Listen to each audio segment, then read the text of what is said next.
Great.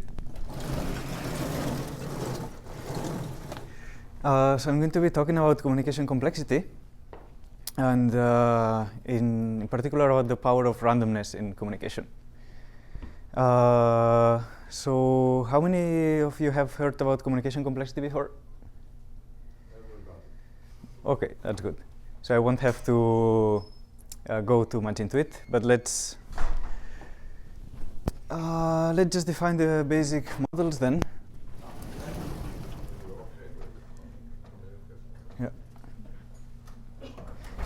Yeah,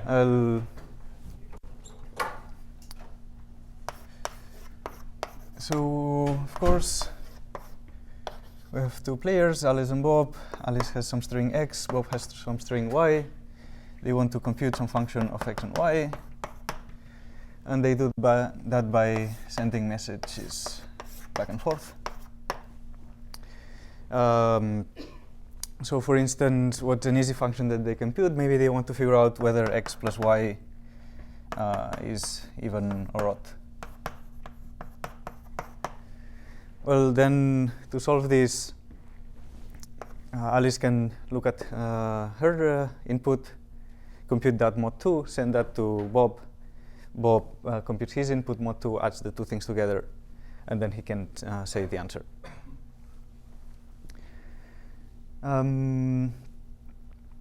So what do we assume about the parties? Well, we give them unlimited computational power. They can compute any function they want.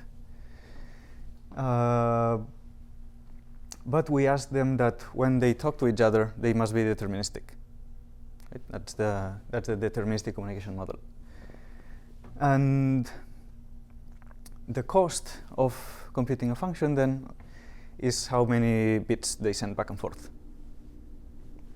Right. Well, what are some reasons to care about communication complexity? Well, we have that there's plenty of applications. One of them is proof complexity. There's also extension complexity. There's streaming algorithms, databases, whatever you like.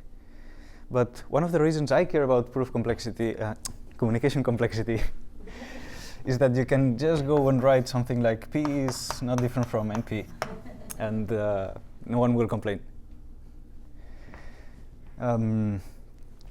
So what do I mean by P exactly? Well, so P in communication complexity are the functions that can be computed in polylog communication.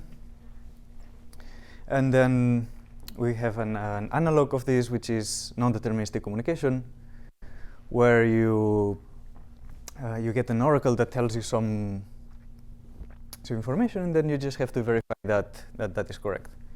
So an example of a function that separates these two things is the equality function,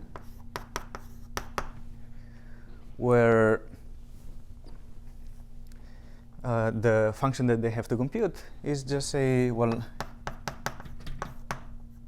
is x the same as y or not? You mean non-equality? Maybe the one that makes this NP and not co-NP. Let's say not equality.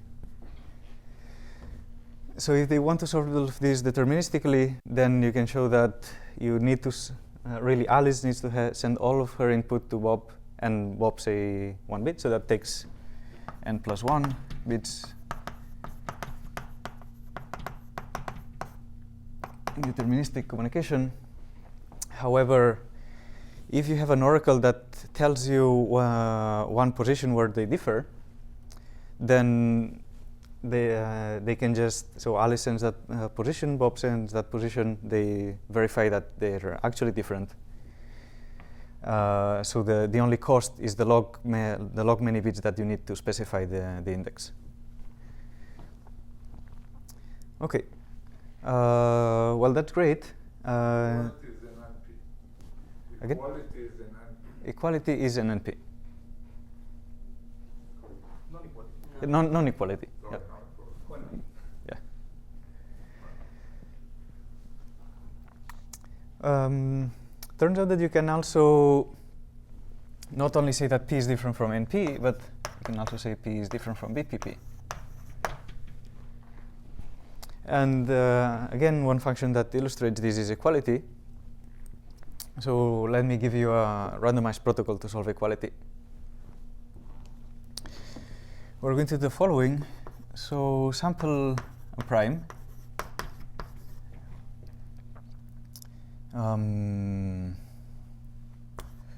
Of size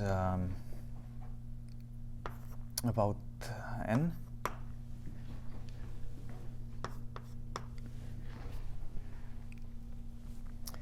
And now you send x mod p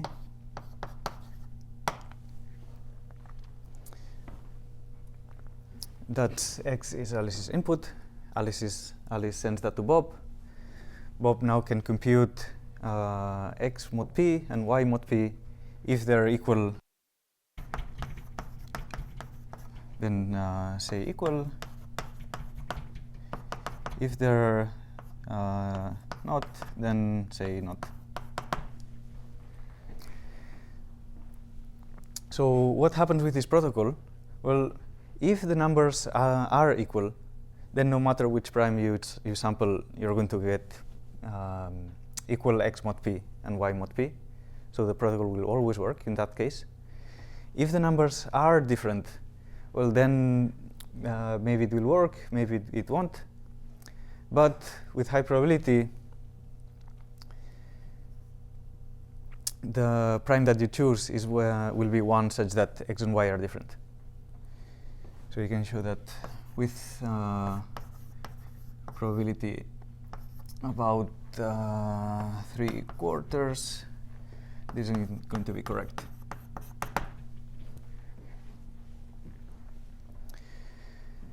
Yeah, that's because there are only so many primes divide a large number.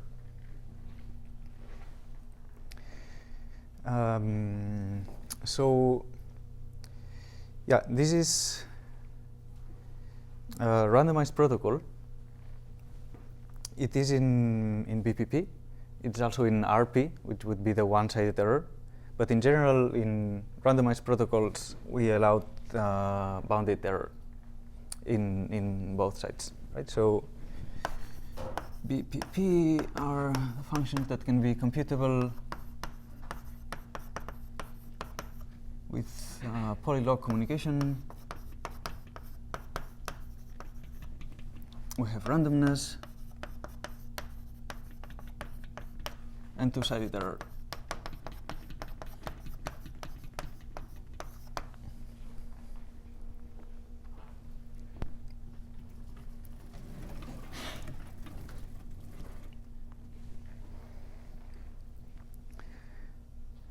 Great. So equality separates P and BPP. Now, do we have more examples? Yes, we do actually. So, for instance, we have the greater than function.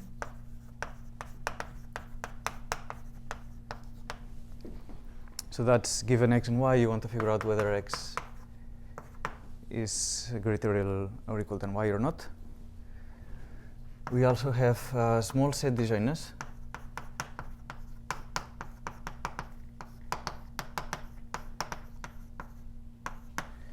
Which is the following. So you have set x, set y, you want to figure out whether x and y or not. But you have a promise. Can you write bigger, because this is recorded and Okay.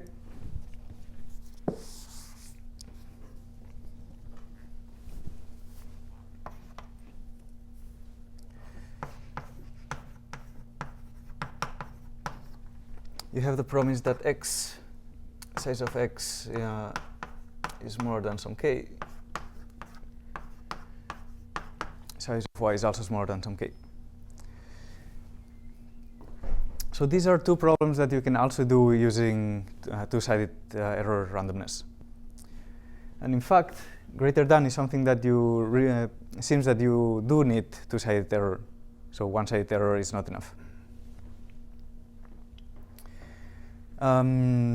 But then you look at the protocols that are used to solve these kind of functions.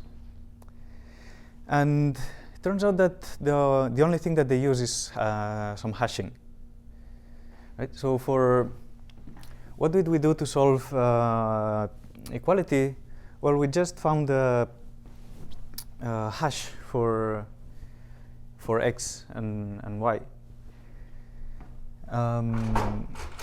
So the only thing that we needed was the ability to compute hashes. For greater than, well, the standard way, a way to solve this is to just do a binary search with repeated calls to equality. So again, the only thing we're using is hashing. For small set disjointness, it's not so obvious. But it turns out that if you have access to hashing, then you can also solve small set disjointness efficiently. So then my question is there anything else to randomness than hashing? So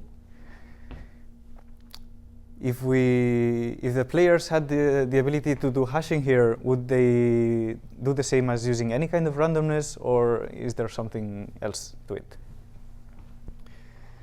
Well, let's make this question a bit more formal.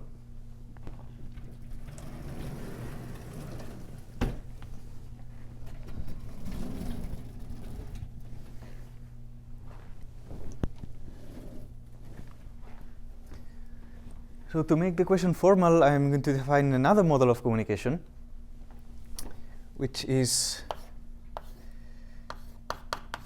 deterministic communication with an equality oracle. That is something that was actually first defined by Babai, Frankel, Simon in '86. In their famous paper where they introduce communication complexity classes. But one of the things that they introduce is communication with oracles. So what does this mean? Well, now in between the players we have an oracle that computes some function, in this case, let's say equality. Now the players no longer talk to each other, they just talk to the oracle. So what they do is send some message.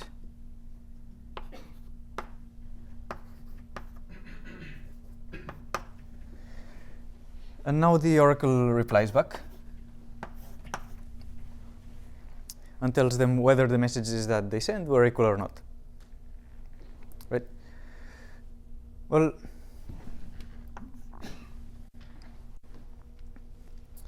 what does this mean? Well, now they can solve equality just with one call. So the cost of a protocol with equality oracle then is not the size of the messages, but the size of the answers, or equivalent the number of calls to the oracle, if the oracle is something that just replies one bit. Right. So cost is number of calls.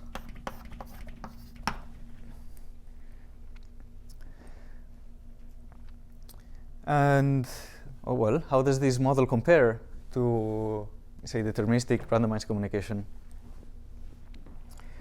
You can see that it is at least as strong as normal deterministic communication.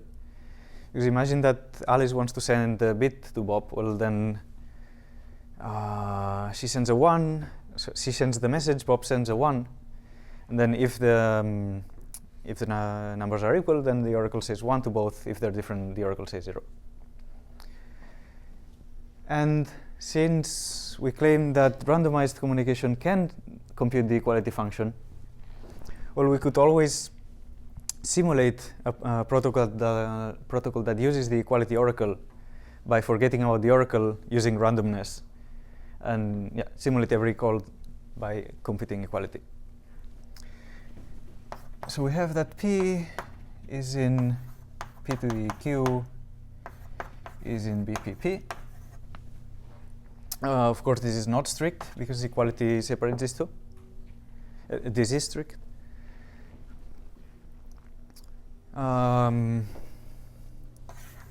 What about this?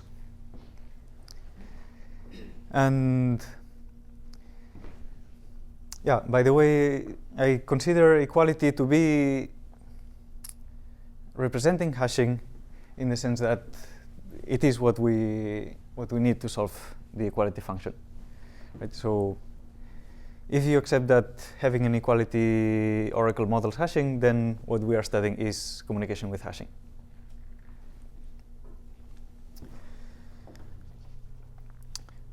Great. Enough to do the promise small set disjointness? Which promise? Mm-hmm. Is equality enough to do the protocol for small set disjointness? Right. You don't. Because there you look at Yeah. containment. Yeah. You do not simulate the usual randomized protocol, but you can simulate it with at most logarithmic loss. No, logarithmic loss, of course, but Yeah. getting k, I don't see how to use it for. No, you don't get k, Okay, you don't. but I just wanted yeah. to make sure. You get k log n, Yeah. but where the yeah. Yeah, Okay. k log n is It is deterministic also. K log n is deterministic. Yeah. No, but then the problem is that the n could be much larger than k, and You allow log n loss. You allow or you don't allow? you do allow it. Yeah. Okay, so that's the deterministic protocol of k log n. You send your input. Maybe do K log K. Maybe not get anything. Okay, let's not go there. Yeah.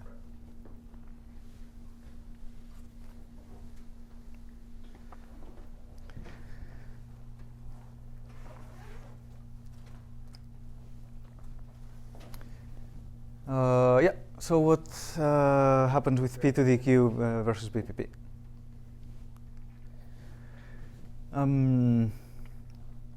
Again, if you allowed partial functions, then this is something that we know how to answer. They turn out to be separate. Right? And to show this, we can use the same idea as you would do for query complexity. So you take promise majority.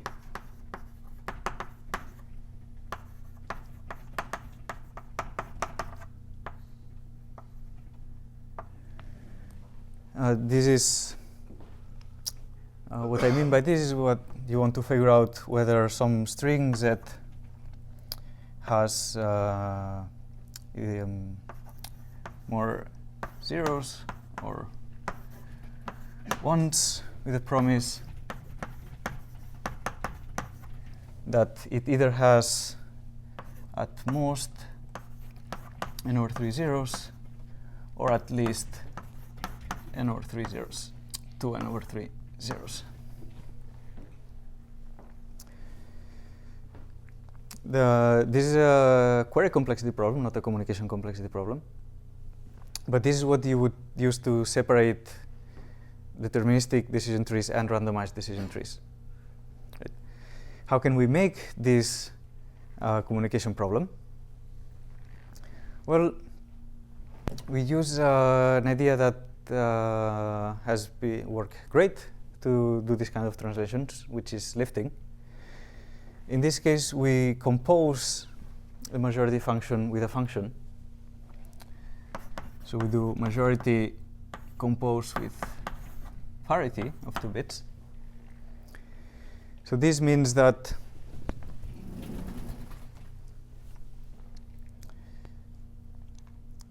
we still have strings x and y that are given to Alice and Bob. Now we define some string z to be the coordinate-wise XOR. So zi is xi XOR yi. And then we ask, well, what's the majority of string z? And we still have the promise that z must have at most n-thirds of zeros, or more than 2 n-thirds of ones. Right, so it's a promise that's not just to the inputs, it's a promise to the combined input. Imagine that you have this, you want to solve this problem. How do you do that? Well, you can just sample some coordinate I at random. Then it's very easy to compute zi. You just need to compute the parity of that coordinate. And then because of the promise, if you say what that coordinate is, then you're going to be right with probability at least 1/3. So your protocol is going to be fine. And you can show that this is a problem that you cannot solve if you just have access to p to the q. In fact, there's a theorem of, I think that was Papa Constantino Schroeder song from 2014 that the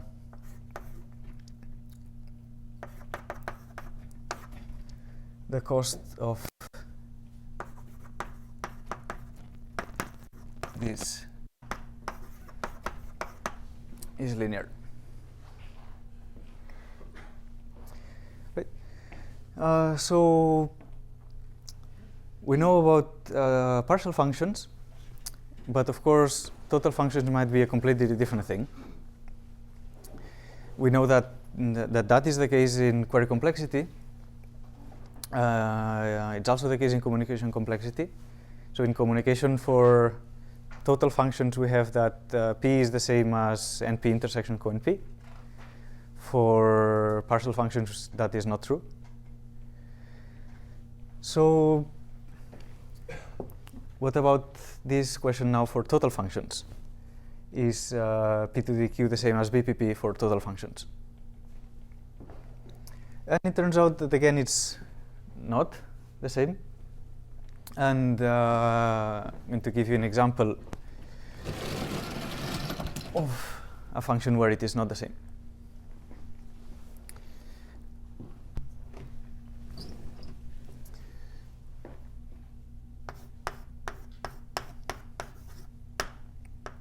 So the function separating BPP and P to the equality is something we call integer inner product, which is a version of the inner product functions where usually you're doing inner product over F2 and you have very large dimension space.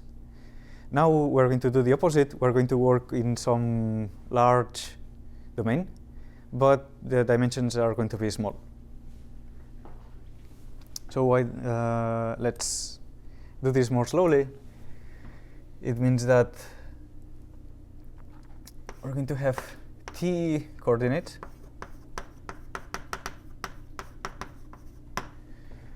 where we're going to work with integers going from minus 2 to the n over t up to 2 to the n over t. Let's call this thing over here n, big N.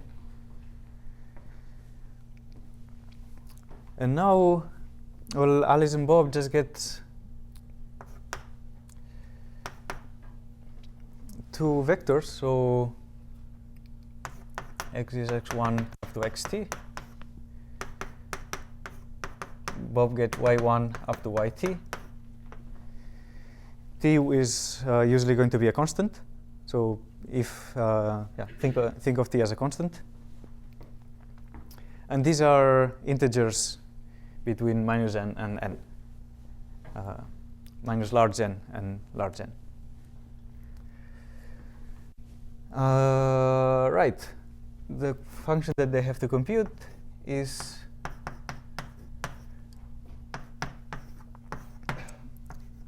the inner product of these vectors equal to 0 or not.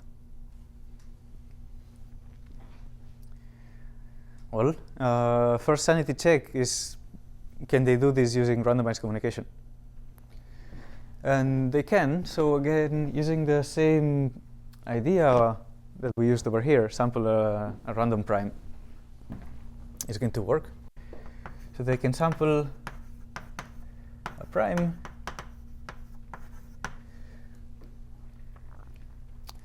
then they send x1 mod p, x2 mod p, up to xt mod p.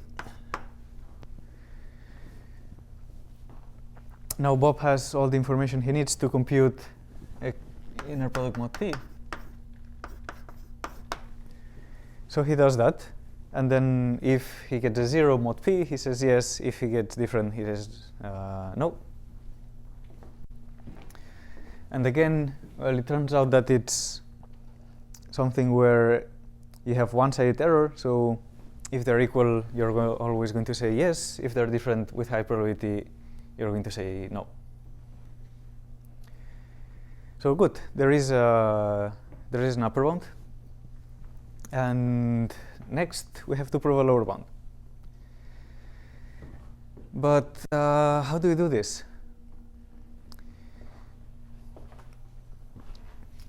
Of course, we need something that's stronger than deterministic techniques. But we cannot use the usual randomized techniques because there's an upper bound.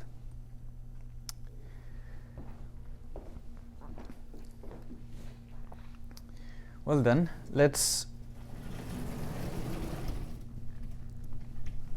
revisit what we would do with deterministic communication.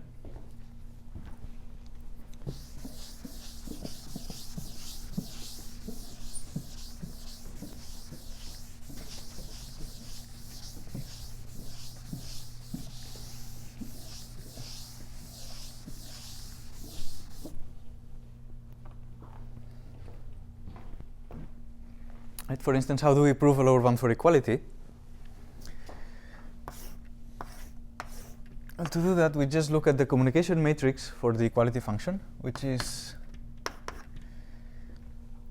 this matrix where we have, actually let me change this, rows indexed by Ali's inputs, columns indexed by Bob inputs, and every entry Mij is, or let's call it mxy,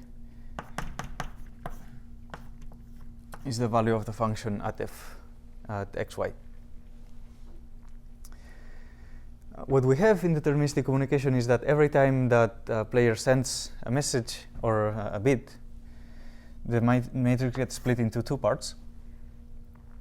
Maybe they're not contiguous, right? It might be that that the message talks about this and this, but that's fine.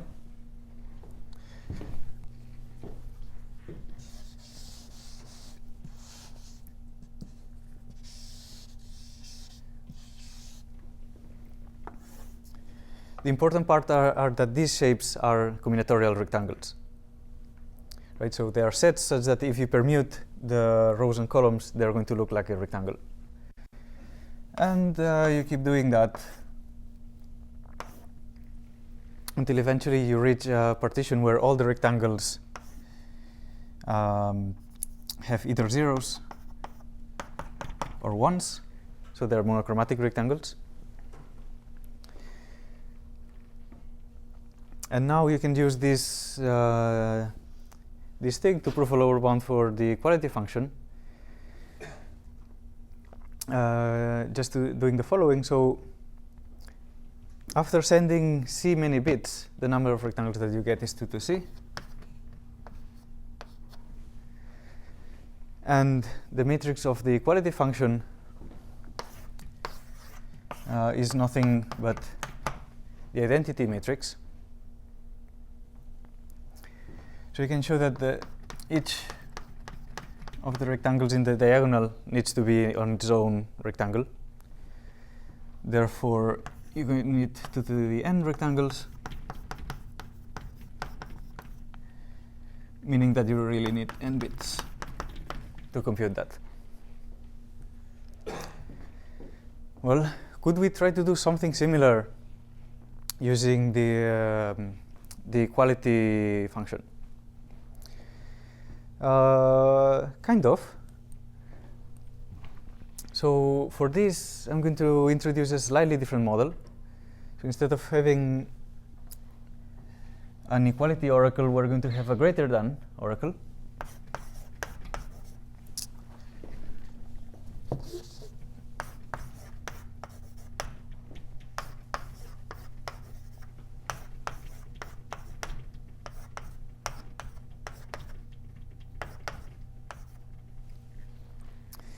Now, by having access to greater than, we can simulate equality very easily.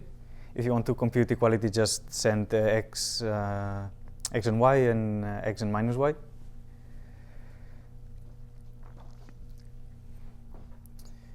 So let's try to prove lower ones for this model instead. Do you restrict the size of the messages? No, I just count the size of the answers. But so I can send, even though the input size is n, I can send message of size 2 to the 2 to the n, right? Yeah. Okay. Yeah. No, I just want to clarify because for greater than, the lower bound is log n, so this could potentially Yeah. give you a lot of. So this can solve equality with just one Yeah, of course, one. Yeah. But I can, so both Alice and Bob, just to clarify, can send as long as they want messages. They can, as a yeah. function of n, and they get the answer whether one is greater than the other. Mm-hmm. Mm-hmm. Thanks.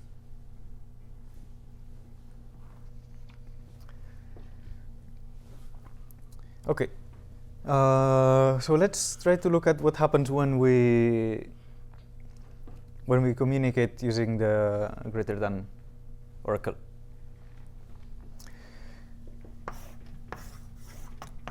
So what happens then is that the communication matrix also gets split into two parts, but they're no longer rectangles. So instead, it's going to be something that looks like this. So it's going to be some monotone function. Yeah, not a rectangle, of course. This is after applying a permutation to the inputs. So the same that a combinatorial rectangle is only a rectangle when you permute the inputs. This is only look like this once we permute the inputs. And we can call this thing a triangle.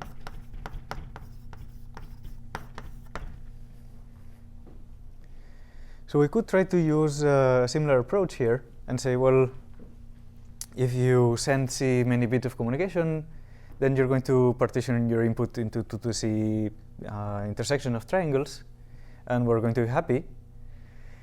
Except that, no, we won't be happy because intersection of triangles might not be triangles.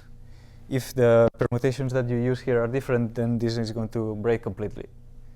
So that's not going to work. So it seems that really we need to use rectangles.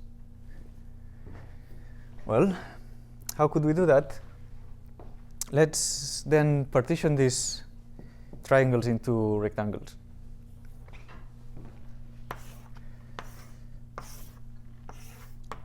And now I'm going to use the matrix of just greater than without accounting for these weird shapes.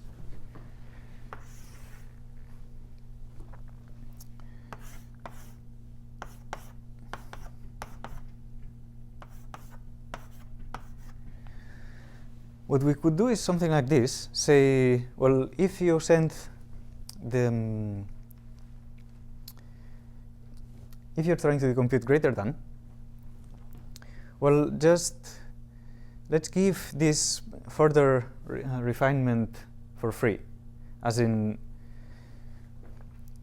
let's if they're trying to figure out is x greater or equal than y, well, we as the lower one prover, we can just go and tell them, yeah, you know, not only this, it happens that you are in this rectangle over here.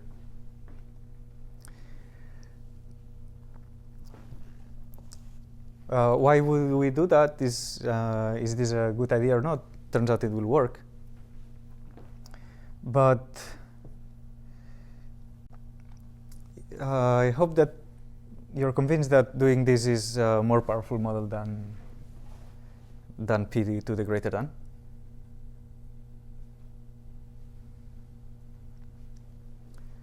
Maybe, maybe not. So again, let's assume that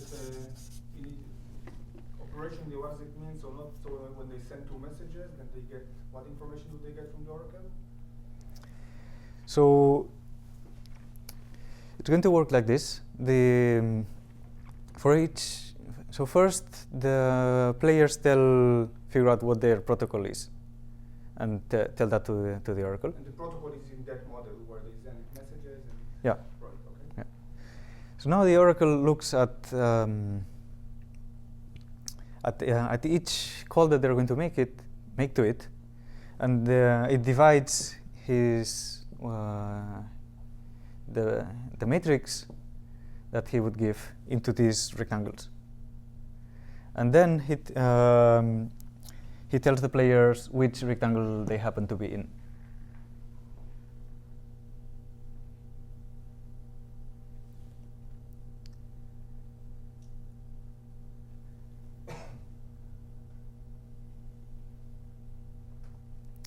Yeah, that might be the weird part of the proof, but It's not so weird. I mean, many lower bounds you give more information than sure. So yeah, it's you want an inductive assumption on rectangle, so you give a rectangle. I guess you hope that the input in most cases will be in large rectangles, so you can proceed. Yeah. Mm-hmm. Okay.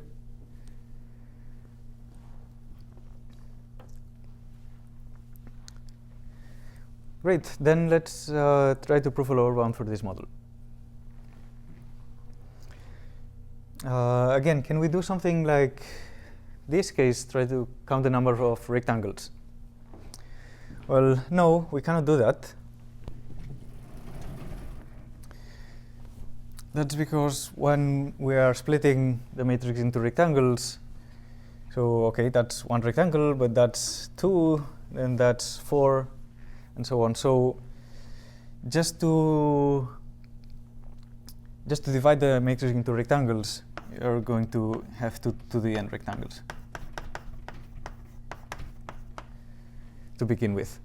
So if you prove a lower bound on the number of rectangles that your function needs, and just one call gives you to the n rectangles, well, that's no good. Instead, let's do what Avi says and look at the sizes of the rectangles.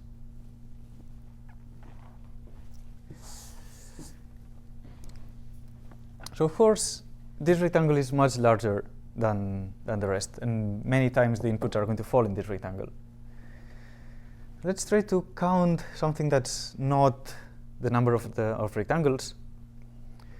We can count something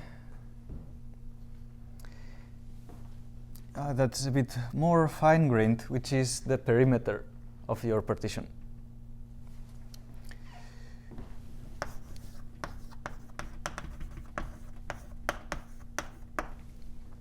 What is the perimeter? Well, if you have a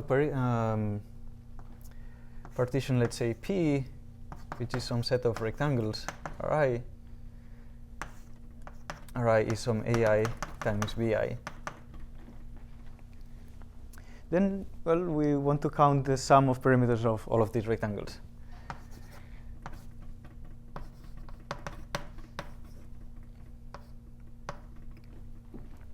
So for each rectangle, we count size of AI plus size of Bi.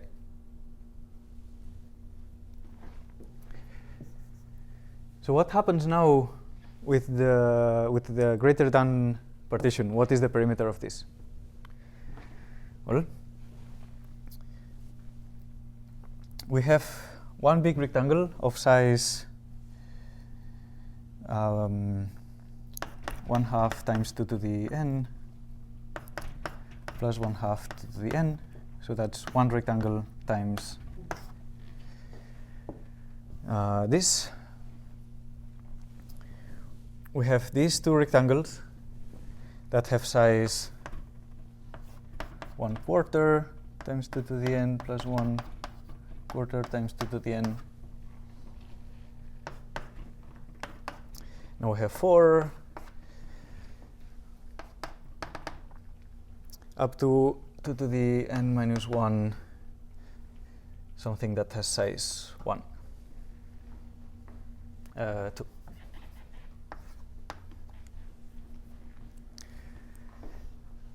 So you just sum all of these things together. Notice that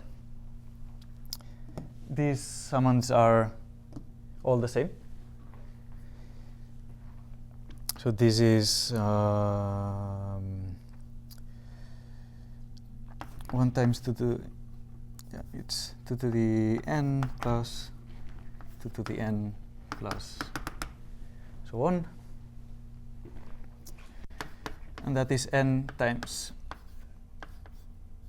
2 to the n.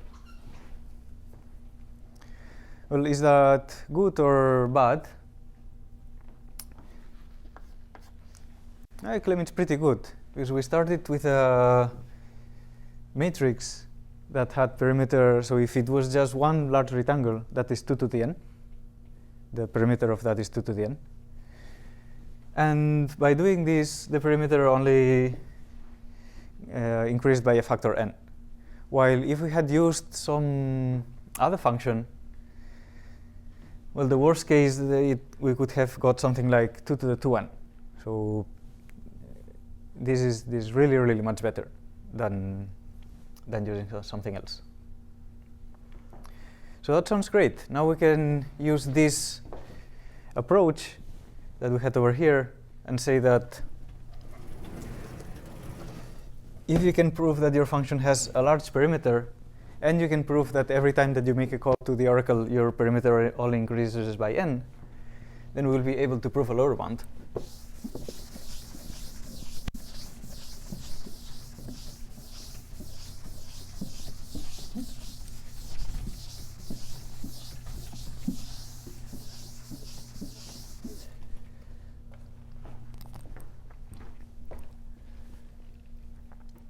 Right, so if each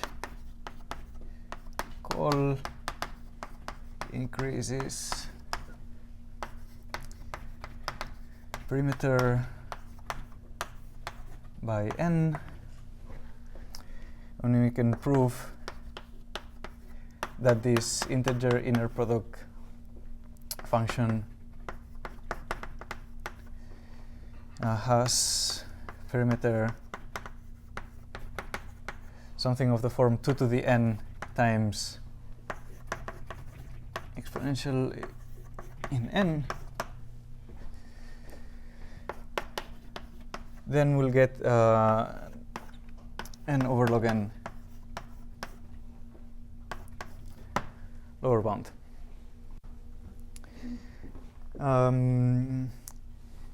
This is still not great. We would like to get n over here. Turns out we can get that if we count something slightly different. So instead of counting this perimeter, The entropy is much more natural, right? The entropy function is more natural. The entropy of the partition you have. Because then it will be a constant. And, the identity you get entropy n, so you add a constant that there is that.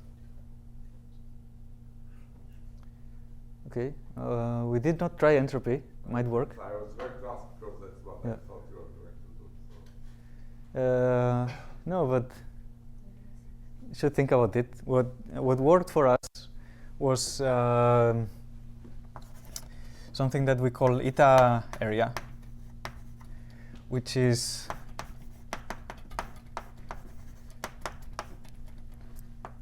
a product of the dimensions of the rectangles to some number eta.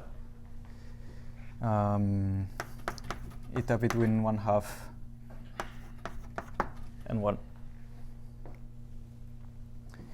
And when eta is 1/2, then this is very similar to the perimeter.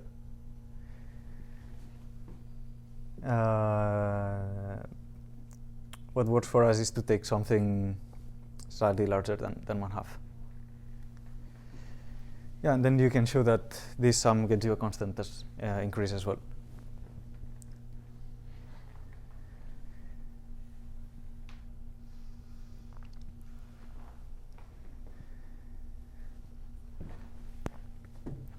But I'm going to prove the lower bound just using the normal perimeter because it's a bit easier to work with. So let's do that.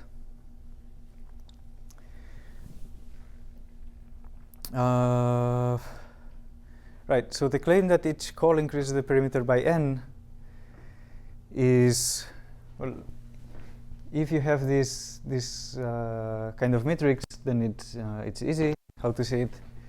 If you have a more general triangle, well, turns out that this is really the worst case, so it can be done. Not going to go into it. Let's instead prove that the integer inner product function requires large perimeter.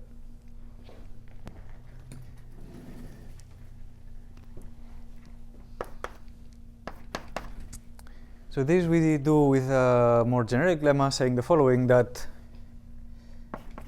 if you have a function that requires, that has one mass alpha, so total number of ones is alpha, and each one rectangle has size at most some beta, then the perimeter is going to be at least alpha over square root of beta. And the intuition for this is that the way to minimize the perimeter in this case is to make all the rectangles to be squares of size all the same, so all the squares of size beta, and then cover all the ones with squares. That minimizes the perimeter. So then let's prove these two things.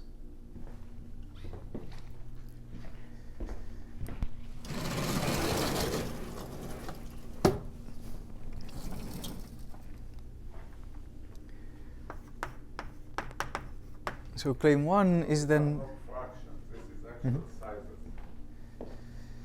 These are sizes. Sizes. If I say, okay, I didn't mean fraction, I meant size. Yeah, alpha and beta usually Yeah. are below one. So Yeah.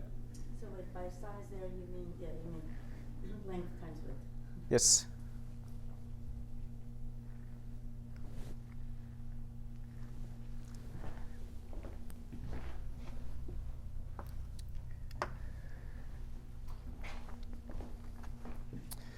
So I want to show that integer inner product has one mass that is 2 to the 2n over n squared.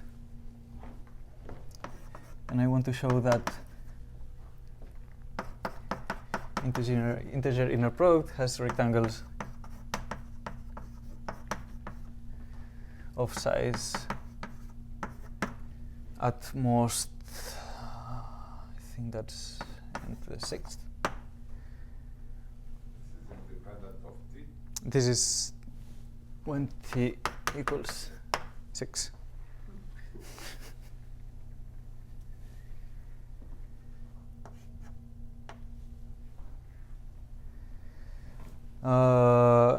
So for the first claim, The capital N is 2 units. mhm, Oh, sorry. yeah. So this is size of the matrix. Big N is that 2 to the n over t. So n to the 6 is 2 to the little n? Sorry, N to the 6. that is big N. It's 2 to the little n? Yes. Yes.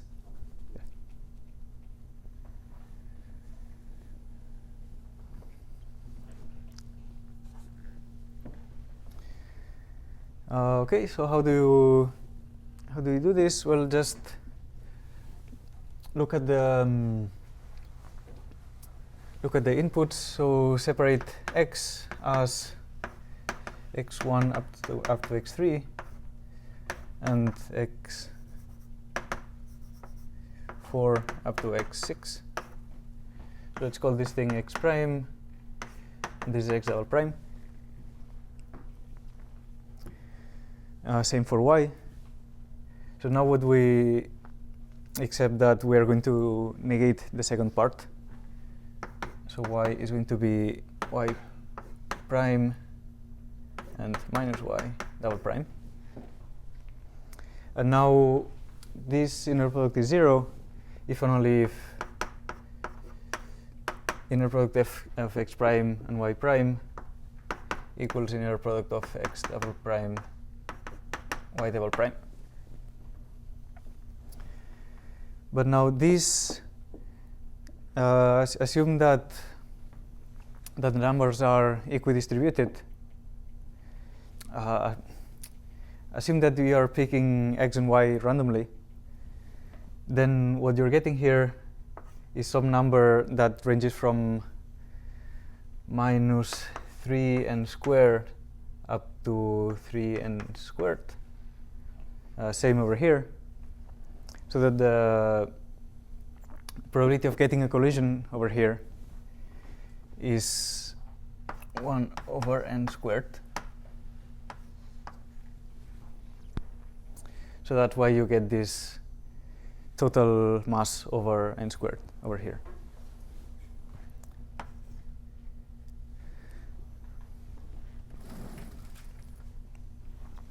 And to show that the rectangles are not too large, what you do is embed your function into fp to the 6 times fp to the 6,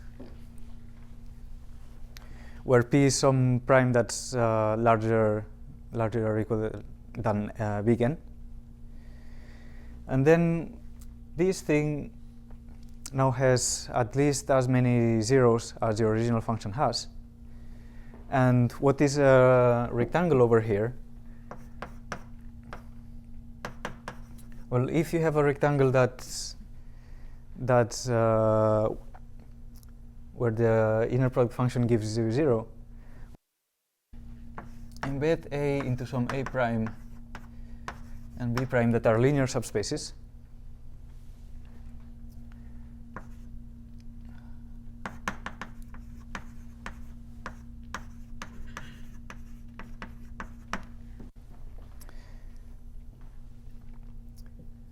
Now, since what we're just saying is that A prime and B prime are orthogonal, the inner product is 0 in all of these points. So that means that the dimension of A prime plus dimension of B prime is at most 6, meaning that the total size of the rectangle of A times B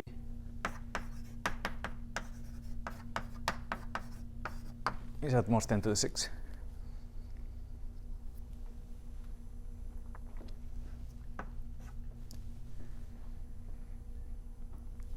And this completes the proof.